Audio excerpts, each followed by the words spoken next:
ജെറമിയ പ്രവാചകന്റെ പുസ്തകത്തിൽ നിന്നുള്ള വായന 13-ാം അധ്യായം. അരക്കച്ചയും തോൽക്കുടവും. കർത്താവ് എന്നോട് അരുളി ചെയ്തു, നീ പോയി ഒരു ചണവസ്ത്രം വാങ്ങിക്കൊണ്ടുവന്ന് അരയിൽ ചുറ്റുക. അത് വെള്ളത്തിൽ മുക്കരുത്. കർത്താവിൻ്റെ വാക്കനുസരിച്ച് ഞാൻ ഒരു ചണവസ്ത്രം വാങ്ങി ഉടുത്തു. കർത്താവ് വീണ്ടും എന്നോട് അരുളി ചെയ്തു, നീ വാങ്ങി ഉടുത്ത വസ്ത്രം യൂഫ്രട്ടീസ് തീരത്ത് കൊണ്ടുപോയി അവിടെ ഒരു പാറയിടുക്കിൽ ഒളിച്ചു വയ്ക്കുക. കർത്താവ് കൽപ്പിച്ചതനുസരിച്ച് ഞാൻ അത് യൂഫ്രട്ടീസിൻ്റെ തീരത്ത് ഒളിച്ചു വെച്ചു. അനേക ദിവസങ്ങൾക്ക് ശേഷം കർത്താവ് എന്നോട് അരുളി ചെയ്തു, നീ യൂഫ്രട്ടീസ് തീരത്ത് ചെന്ന് എൻ്റെ കൽപ്പന പ്രകാരം ഒളിച്ചു വച്ചിരിക്കുന്ന അരക്കച്ച അവിടെ നിന്ന് എടുക്കുക.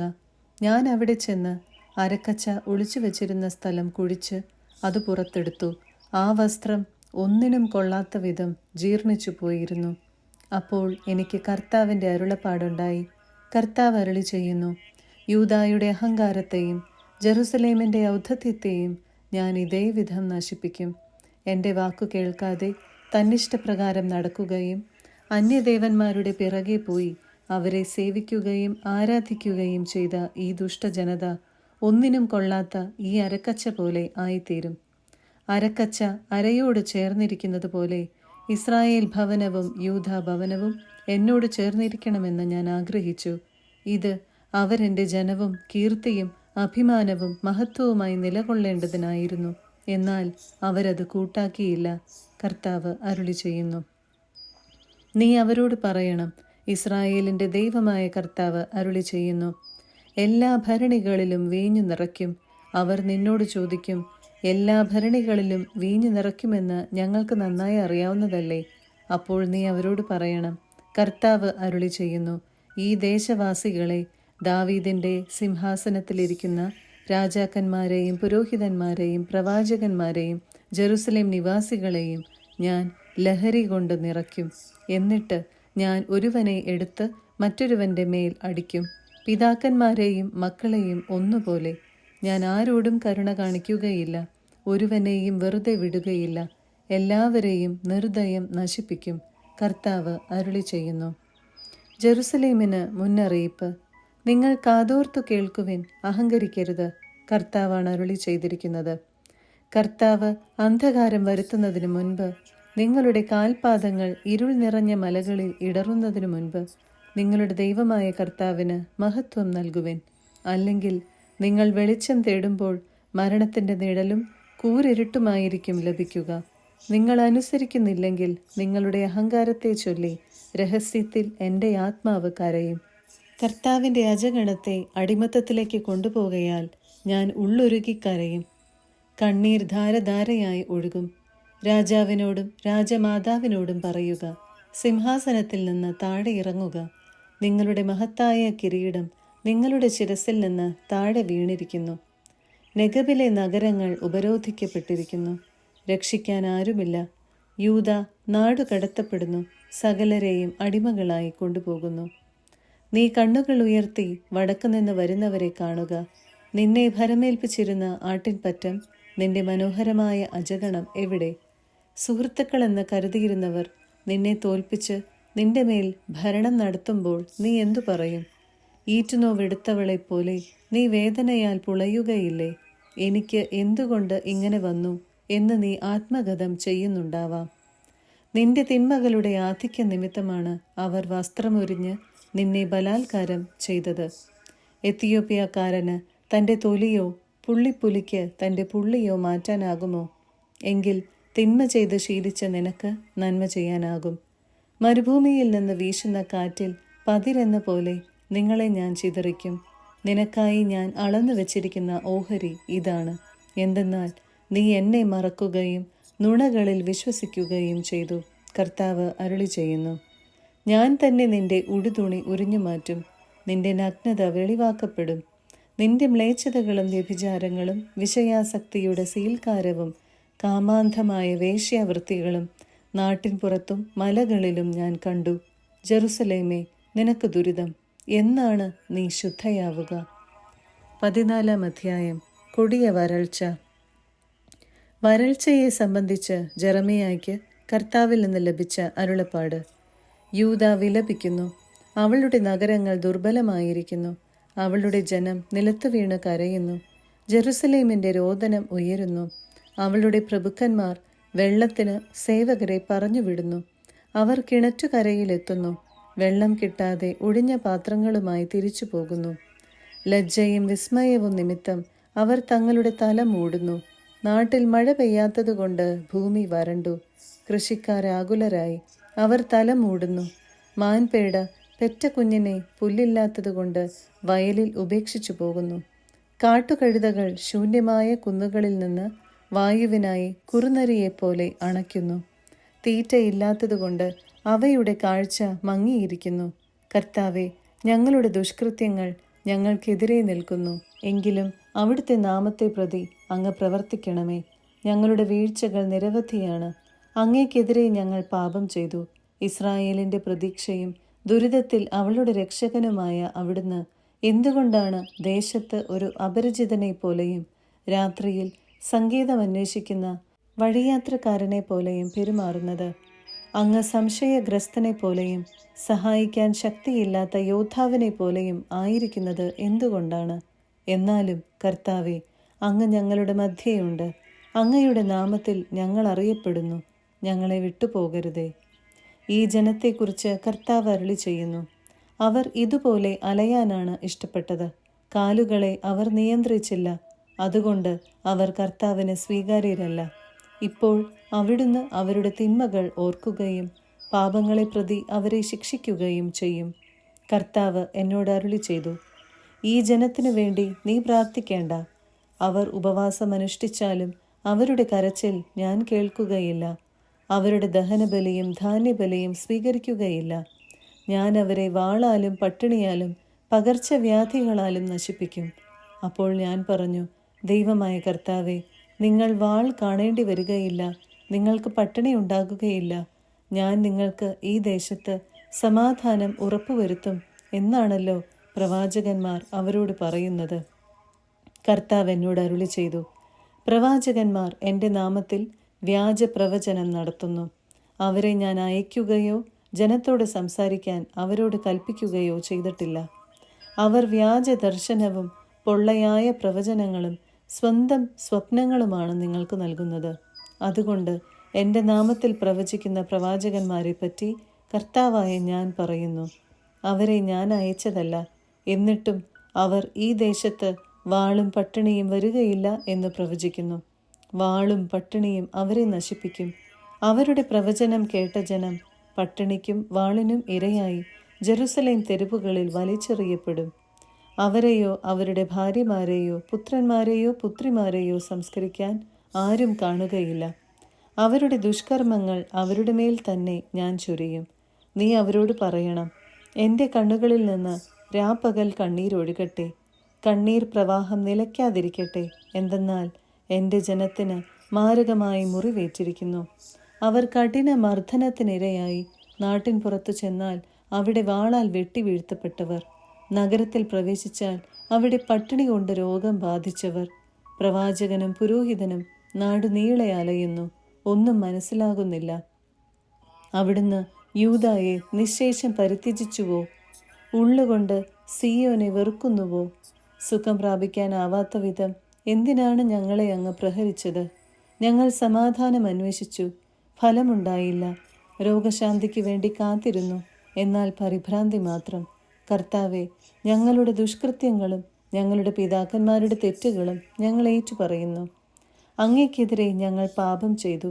അങ്ങയുടെ നാമത്തെ പ്രതി ഞങ്ങളെ നിരാകരിക്കരുതേ. അങ്ങയുടെ മഹത്വത്തിൻ്റെ സിംഹാസനത്തെ അവമാനിക്കരുതേ. ഞങ്ങളുമായുള്ള അങ്ങയുടെ ഉടമ്പടി അനുസ്മരിക്കണമേ, അത് ലംഘിക്കരുതേ. ജനതകളുടെ ദേവന്മാർക്കിടയിൽ മഴ പെയ്യിക്കാൻ ശക്തിയുള്ള ആരെങ്കിലുമുണ്ടോ? ആകാശത്തിന് മാരി വർഷിക്കാൻ കഴിയുമോ? ഞങ്ങളുടെ ദൈവമായ കർത്താവെ, അത് ചെയ്യുന്നവൻ അങ്ങ് മാത്രമാണല്ലോ. അങ്ങിൽ ഞങ്ങൾ പ്രത്യാശ വയ്ക്കുന്നു. ഇവയെല്ലാം പ്രവർത്തിക്കുന്നവൻ അവിടുന്നാണ്. 15-ാം അധ്യായം. യൂദായ്ക്ക് നാശം. കർത്താവ് എന്നോട് അരുളി ചെയ്തു: മോശയും സാമുവലും എൻ്റെ മുൻപിൽ നിന്ന് യാചിച്ചാൽ പോലും ഈ ജനത്തിൻ്റെ നേർക്ക് ഞാൻ കരുണ കാണിക്കുകയില്ല. എൻ്റെ മുൻപിൽ നിന്ന് അവരെ പറഞ്ഞയക്കുക, അവർ പോകട്ടെ.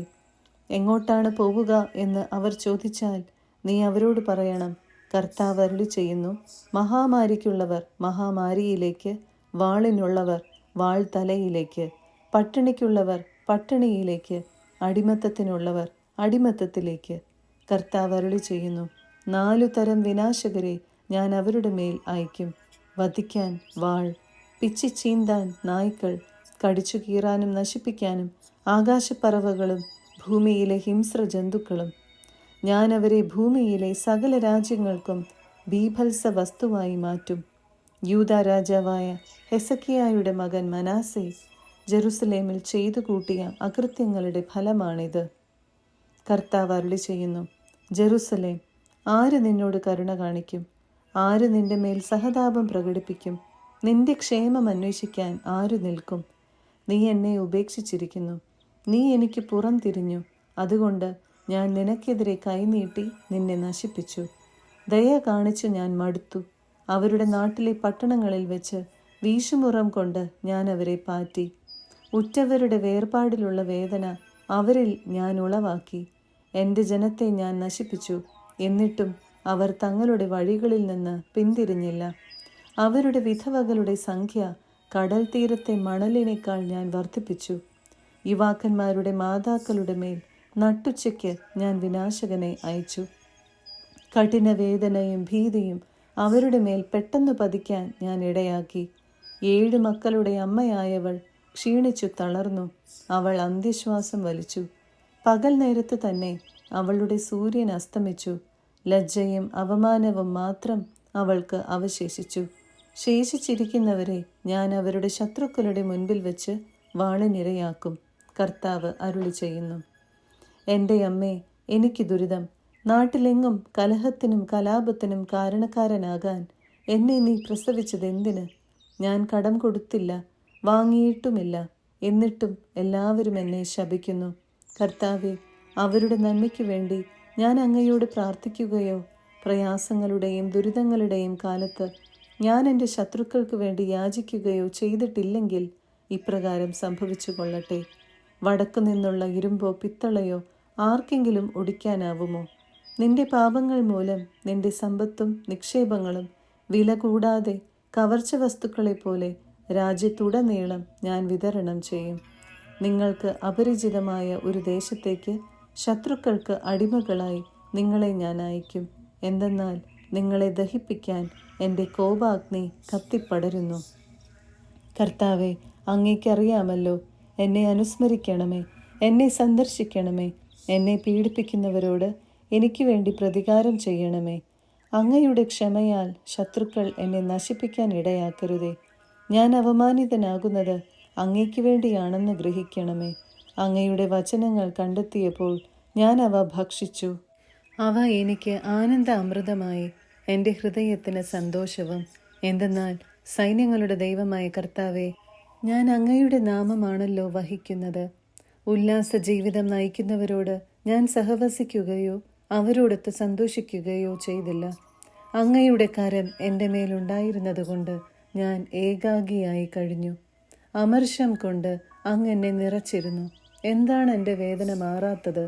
എൻ്റെ മുറിവുണങ്ങാൻ കൂട്ടാക്കാതെ വിങ്ങുന്നത് എന്തുകൊണ്ട്?